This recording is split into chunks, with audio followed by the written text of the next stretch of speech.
Wow. Wow. And not one of them touched her either. After she fought off one bird, not one of them touched her. They're pussy, bro. They have been pussy since they were kids. And these same people yelling, ER, ER, down the street, like some fucking apes, like some animals that they are, they're adults now. They're voting just like us. It's your boy, Online Davo, and we back with another video. Look, we got a video by Unstripped Voice.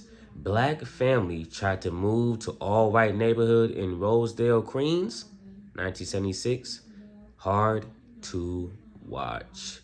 Now, the way I came across this video, you feel me? I was on Reddit, right? I was on Reddit doing what I do, you know, and whenever I see a video from like from black people and stuff from like the 60s and 70s and 80s, like, you know, old videos, I try to watch them. Or if it's like a little clip, I try to watch the clip because I might learn something, you know, I might hear something that I never heard before, you know, so that's something I've been trying to do recently.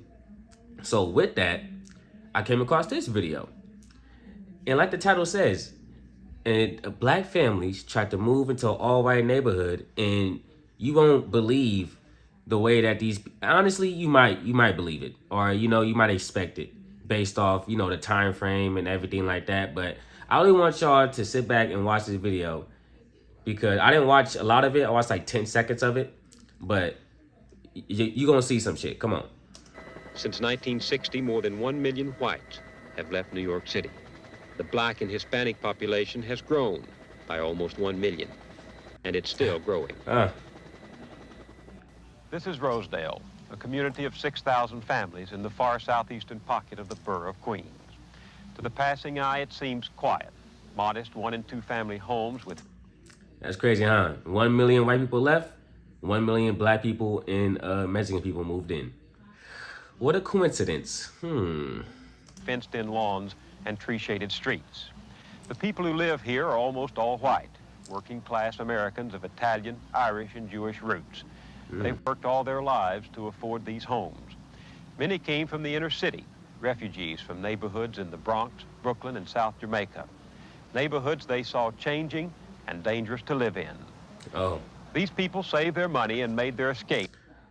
What was so dangerous about it? Because, like, what? See, that's the thing, man. Whenever they just see black people as danger, bro. I'm gonna keep it real. They just see black people as danger. So it's like you see someone move in next to you, they black. At least for me, I'm like, oh shit, okay, we got another brother in the neighborhood, you know. But when they see someone else that black that moved next to them, they start getting a little nervous. They like, damn, the neighborhood going down. They just letting anybody move here, all type of stuff, you know, because people like this, right? Racist people that take all that into account, they feel inferior to black people, you know, because that's where that hatred also comes from. It comes from inferiority, jealousy, you know. So when they are next to someone that is black and who they deem is less than them, and they see that they living next to them, they like, hold on, am I like falling behind or like what? Because it's a weird thing because they treat us as if we're a threat, but they also act like we're just incompetent, we don't know nothing, we're dumb, all type of stuff, right? Criminals and all that. So it's like we're the biggest threat, but also we're so weak.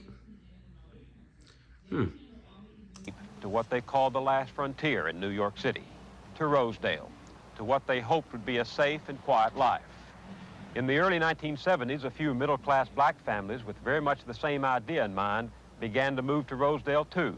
The whites saw their coming as a threat, the forerunner of more blacks bringing crime, blight, and poor services they had witnessed in other neighborhoods in the city. And the peace of Rosedale was shattered. In 1971, a score of men and teenage boys using axes and... See, that should let you know, they really think that black people are just violent inherently. You know, they don't think it's an environment thing, right? They was able to move out of the inner city and live in a neighborhood and coexist peacefully. Didn't they just come from the inner city also? So what makes it different when a black person comes from the inner city and they move to a neighborhood that's, you know, predominantly white? They made it out just like you. But they're so dumb, and they have a Neanderthal way of thinking that it's like that doesn't make sense to them. You know? Like if I'm living in a neighborhood which I deem is, it's pretty good, good schools that's around. If I deem that's a good neighborhood and someone lived next to me, I'm like, oh damn, they get into that dope too. They went up that bag also. But they always think they think like they're selfish. They're selfish, and it's sad because they are a part of a system that enables their selfishness. Pigs nearly destroyed a house reportedly bought by a black man married to a white woman. 200 residents stood by and watched. Since then, more than 10 acts of violence have been aimed. Wait, what did you say? Reportedly bought by a black man married to a white woman. Wow. Welcome, ER. Oh, wait, no, I'm tripping. No, we hate ER. What the hell? I don't know why I said welcome. Yeah, that's crazy. And that's crazy too, because with this whole BAFTA shit that's been going on, this is why niggas want an apology. Because people is writing this shit down as a way to let us know that they hate us. We hate you. So that's why we need an apology. Just off the strength of those words leaving your mouth, my nigga. Straight, I'm gonna keep it real. Just your words, just your mouth uttering that, apology is needed. But back to the video, it's crazy, bruh. These people, man, he said 200 people sat by and watched them mess up their house, bro. But we're the violent ones. 200 residents stood by and watched. Since then, more than 10 acts of violence have been aimed at the few blacks living in Rosedale. The irony. The irony of them. The irony of us being violent. We move into their neighborhood, and they say we bring the violence to the neighborhood, and thus they use violence to get us out the neighborhood. But we're violent ones. Hey, man. 1976? It wasn't that long ago, bruh. It was not that long ago. Nigga, my mom was born in 1970, my nigga. 1970. My dad was born in 1960. Come on, bruh. All the shit they had to go through, bro, just to try to live a better life, my nigga. How can you not be proud of your history? How can you not? I don't know. The tension escalated with the coming of the Spencers. In the summer of '74, Tony and Glenda Spencer bought this 7-room house on 136th Avenue. They came to New York from the West Indies after living in London. Spencer, a photo engraver in Manhattan, said they just wanted a good place to live. But some whites suspected them of blockbusting, of trying to force lower property values on Rosedale homes so other blacks could afford to buy here. Before the Spencers moved in, their house was set on fire with gas. What? Oh my gosh. Gasoline. They moved anyway.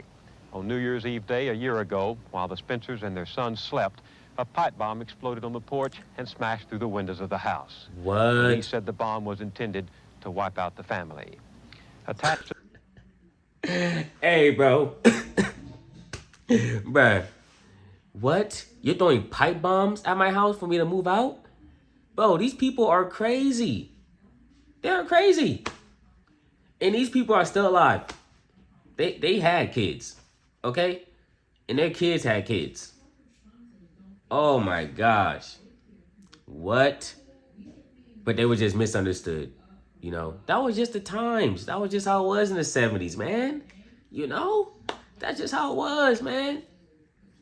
Man, get out of here, bro. Get out of here. It was not that long ago, bro. Hey, keep an eye out. I'm telling you, see, they might not throw pipe bombs at your shit, but now they're going to do it in different ways. You feel me? They're going to do it in some different ways to get you out of there. Now it's little microaggressions and shit like that. And maybe they're not doing it with pipe bombs because it's not as, widely accepted as it was back in the 70s and shit like that. These houses cost way too much to be getting blown up and your shit right next to it. They're not doing that now. They're not taking that risk. To the bomb was a note that read, "Nigger, be warned. We have time. We will get your firstborn first." It was signed, Viva Boston, KKK.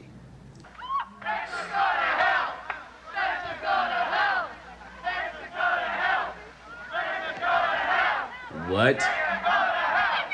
Bro, look at the hatred they have on them. Oh my gosh. You're marching outside saying ERs go to hell? What? Y'all don't have nothing to do.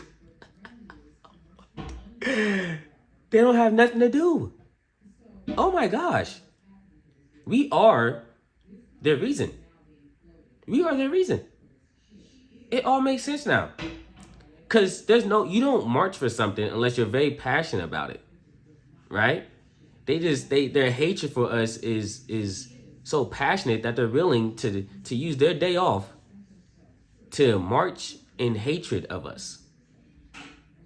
Wow.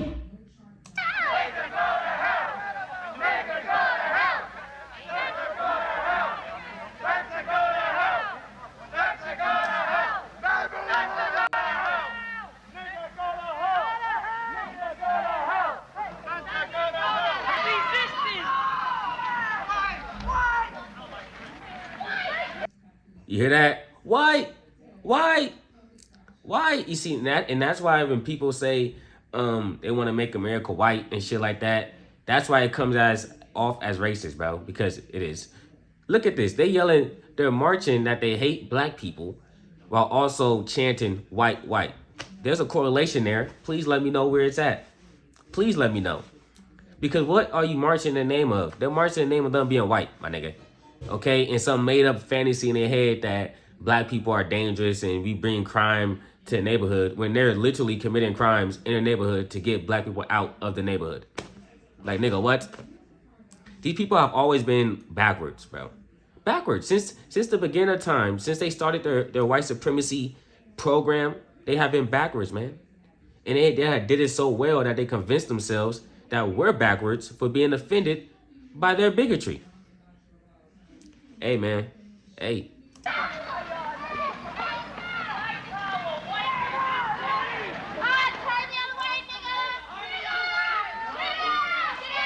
Oh my gosh. These are their kids.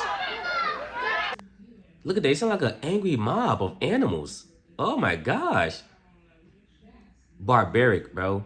Literally barbaric. Embarrassing. Wow. And now they trying to look at that. Now they trying to hit it when they ganged up on her. Come on, man. What? Ganged up on this little girl like this?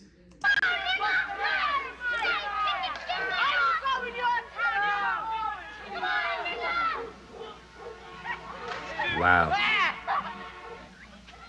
Wow. And now one of them touched her either.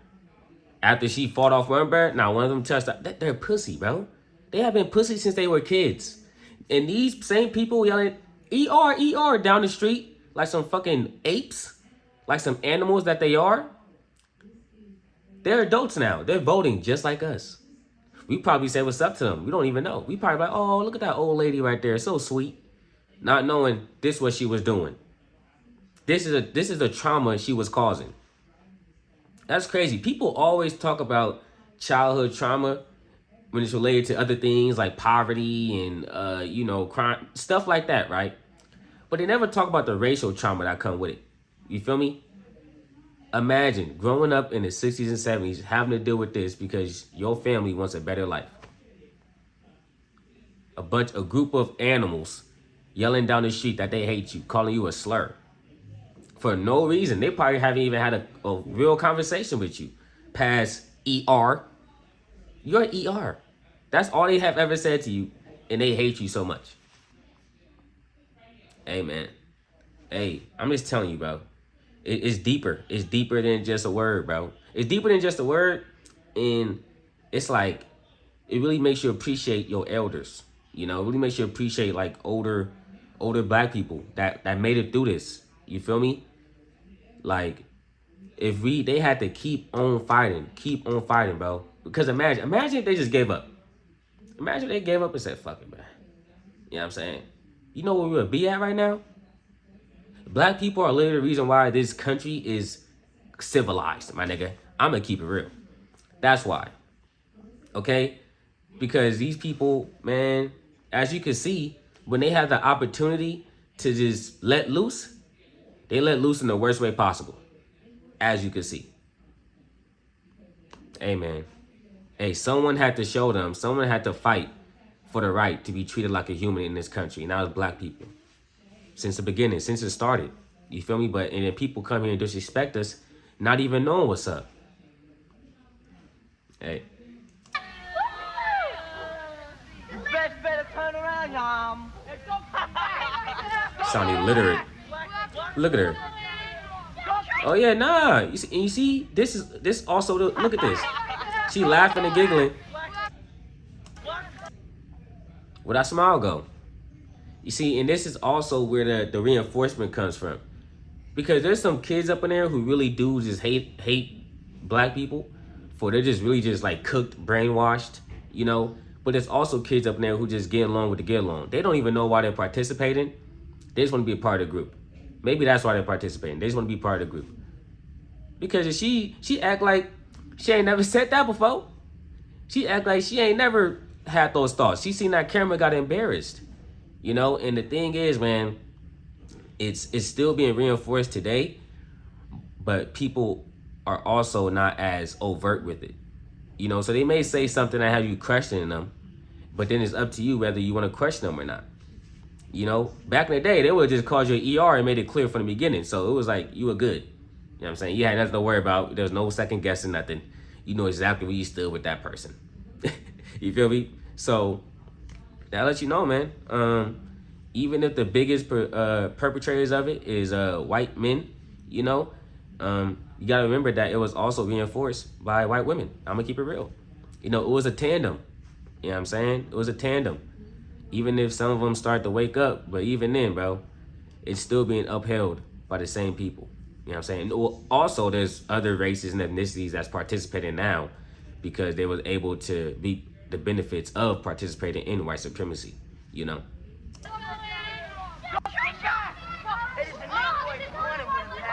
Oh, look at that. Oh, look at that hair. See, that's how, see, this is how I grew up. I grew up with the kids had the fresh cuts. Look at their hair. Look at that, nice, parted, got the nice hair, slicked back. Look at that, they look like animals, these kids.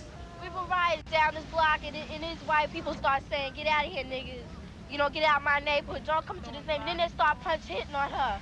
Throwing rocks and everything else. Throwing rocks. Because we were in their neighborhood. We went on a bike hike to McDonald's. Just because they was in the neighborhood. But they say, you know that's crazy? They act like the black neighborhood is the worst place possible. When this is how they were acting when they were a majority in a neighborhood. This is what they were doing. When it was acceptable for them to get you out any way they wanted. Let's say it that way. When they had the opportunity to have you leave the neighborhood within their means, you know, the way they wanted to, they chose violence. They chose violence. Jumping people, throwing rocks and shit. You got the little kids doing it, and you also got the adults reinforcing it. Grown ass adults yelling slurs at little kids. Hey man, people alive to this day. You know what I'm saying? We didn't mean to bother anybody. We had a nice parade. We saw a gathering. So McDonald's. We didn't mean to bother anybody. We had a nice. You ain't bothering. See, that's the thing. You see, that's what it's fucked up at, because the way that they'll treat you bad, they'll do some crazy shit to you, and then they'll have you thinking that you in the wrong or that you did something to get treated that way. All these kids ever did was be born black. That's all they ever did, bro. Ain't that the craziest part? The fucked up part? Like, your life is gonna be totally different in America, in the world, just based off of what skin color you were born. You have no control over that. But people base their opinion on you over something you have no control over, bruh. Nothing. If that's not crazy to you, I don't know what it is. I really don't. You feel me? Like, what? Parade. We saw a gathering, so we went down there to see what was happening. All right. I mean, we didn't bother anybody. We weren't looking for trouble. Damn, you finna cry. I didn't even know people around here were like that. I've never experienced anything like this in my life. Oh yeah, see? Oh, I know you ain't. Because we're not animals.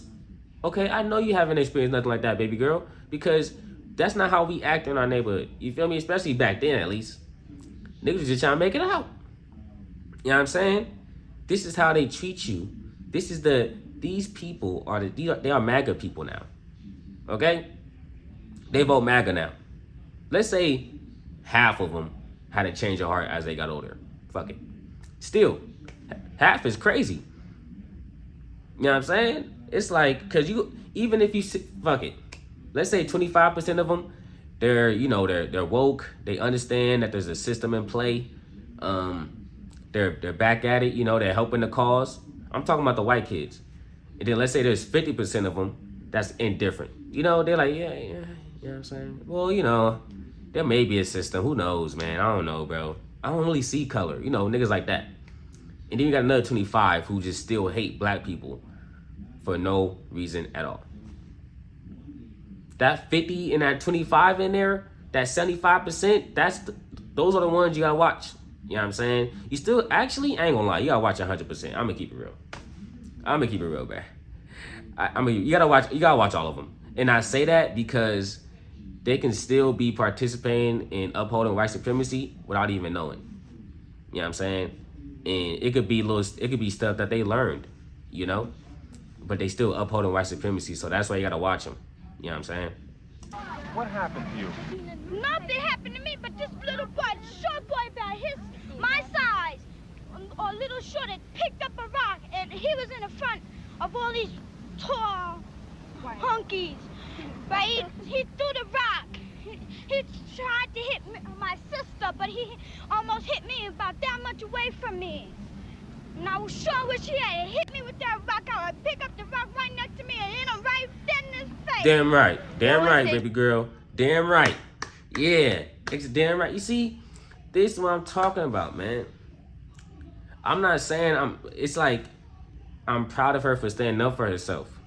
You feel me? She ain't gonna go to be no raccoon. I'm gonna keep it real. You know what I'm saying? You don't forget shit like this. Okay? There ain't no type of brainwashing that's gonna get you from misremembering this stuff like this, situations like this, bro. And I think that's also one of the things. Because I was thinking this, that may be one of the things why that's fucking us up right now. That may be fucking black people up, is that all of us has had such a wildly different experience regarding racial stuff in America compared to like the 60s and 70s, where the majority of people were just like, yo, fuck you, you're black. You know what I'm saying? Us now in like the 2020s and shit like that, you may meet a black person who would swear down, who would put on their mama, they never had no type of racial encounter. You feel me? So it's like they still raccooning. So it's like when you growing up in the 60s and 70s, you're experiencing this shit every day. It's hard to be a raccoon, bro. I'm gonna keep it real. It's hard to be a raccoon. And that's why they had to put more work in, through informants, you know what I'm saying, organizations to stop us, putting laws together to stop this and that. They had to put way more work in back in the day because we were way more united, And I'm just keeping it real. We had a bigger cause, It wasn't about finances. It wasn't about single motherhood. It was about, yo, these people are literally trying to like kill us. They're literally trying to like knock us off the map. We gotta stick together. Like, what are we doing? Niggas are doing everything. They always say we're doing everything, right? Every time the white people come down the block, we don't push them out their neighborhood and throw rocks and start hitting them. We don't bother the white people around our neighborhood, but when we get in a white neighborhood, they just push us out. That's how it be, bro. Everybody with us, so we're nothing, they're a piece of dirt, dogs. I mean, that's the way. She ain't lying. I'm proud of these young kids, man. I'm proud of these kids. They are articulating themselves very well. I understand exactly what they saying. Would you look at that? I love it, man. I love it. I hate that this is the way I have to find out that, that they're so intelligent, but it's like, damn. And she ain't lying, bro, because for most of my life, I have lived in predominantly black neighborhoods, bro. No one was just messing with white people. Nobody was doing that. I'm gonna keep it real. Black people was messing with black people more than they was messing with white people. If I'm gonna be honest with you. Whenever I seen a white person move to a neighborhood, bro, they have always been greeted with respect as if they were just another neighbor. You know what I'm saying? But whenever it's the opposite, it's always so hostile. You treat an animal. I mean, God, we're human beings. Damn right you are. You don't treat other people like that. It's just wrong. Yep. Black, white, I don't care. A person is a person. Skin should have no bearing on how you treat a person. That's just wrong. I know. I hate their goddamn guts. I understand too. You know what? I understand completely. I'm not gonna lie. You experiencing this, you would too. The person that's watching this right now, that's like, I don't think I hate them. If you experience what they experience, you'll probably hate them, bruh. I'm gonna keep it real. They throwing rocks at you for just riding your bike, my nigga? What? They calling you all type of ERs. They mobbing up on you like a pack of animals. You can't even be a kid. You can't even have willful ignorance. You know what I'm saying? You can't even have, what they say, blissful ignorance. You know, to be young. You know what I'm saying? To have your world wide open. You can't even do that, bro. Because you already understand that these people hate you. You don't have no type of time to get adjusted and all that, bro. Once you're born, you're being attacked. Just because you're black, bro. The world is against you once you're born. You know what I'm saying? That's why they be trying to take us out, man. It's crazy. I can't say that I hate them. I can't say that it's totally the kids' fault. I mean, I'm sure their parents had some bearing on the way they feel and everything else. I think it's just the system. I understand too. Damn. What a smart young lady. And she right. She right too. You know what's crazy? Those same this is why I like watching videos like this. Because those same parents that was yelling ER and yelling slurs at these kids, probably saying those kids are dumb, they are this, that, and the third, they're not intelligent. Look how they're able to articulate themselves. They're so filled with anger. You got one little girl who hates them because, you know, I understand. But you also have another young lady who's like, it may be their parents that's enabling them. You know? And they're understanding this in their teenage years. Why you have those other teenagers moving down the street yelling ER, yelling all type of slurs at these kids. Hey, man. Don't have them believe you that black people are just dumb and all type of shit, bro. Don't have them believe you that, man. That shit crazy. I can't say that I hate them because I don't hate anybody. Do you forgive them? No. No. Can't take back no hurt. Yep. Woo! Ooh, that youngin' cooking. What do you say? You can't take back no type of hurt. Hey, look. I understand, bro. I understand. Damn. Because it's like, bro, the trauma. You're literally fearing for your life, my nigga. You think you stressed out? You think you stressed out with bills, your girl, you know what I'm saying? Your job, they're playing with your hours, you know, your car, always got the check engine light on, all type of shit, right? You think your life, you think you got it bad. Imagine dealing with that and also having to deal with motherfuckers yelling slurs at you every day. You gotta go to the fountain on the shitty fountain. Imagine that. You think you laying down peacefully right now? Imagine a mob of people downstairs trying to kill you. That's crazy, man. That's crazy, man. Damn. You know, we came a long way, but now, man, it's just like, this is a good reminder, bro. This is a good reminder, man. I'm telling you, bro. 1974, bro. They want you to believe that everyone that felt this type of way about us just died off. But no, they're still alive and well. You might shake their hand every once in a while. That's the crazy part. Damn, bro. Damn. They just trying to experience. They trying to live life. They gonna always do that.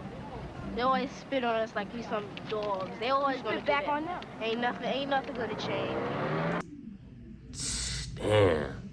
They try to spit on them too? I'm telling you, bro.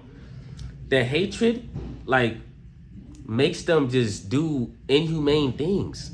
Like, it's weird. Like, they're just filled with some type of, I don't know what it is. I really don't know. You know? And it's like, man, how can you forgive people that treat you like that, bro? How can you? And this is why people, the younger generation, need to watch shit like this, because it's a reminder of if they may not do it like this anymore, but there's people out here that still think this way. And even if they think that way, they're still a danger to you. Straight up. Because that's the way they vote, the way they talk to other people about you and your race, the way they talk to the children and how they infiltrate their brain. So they're still a danger. Even if they may not be saying it out loud, they're still a threat to you in your existence. So just stay alert, man. Just stay alert, stay aware, listen in conversations. It's crazy, man.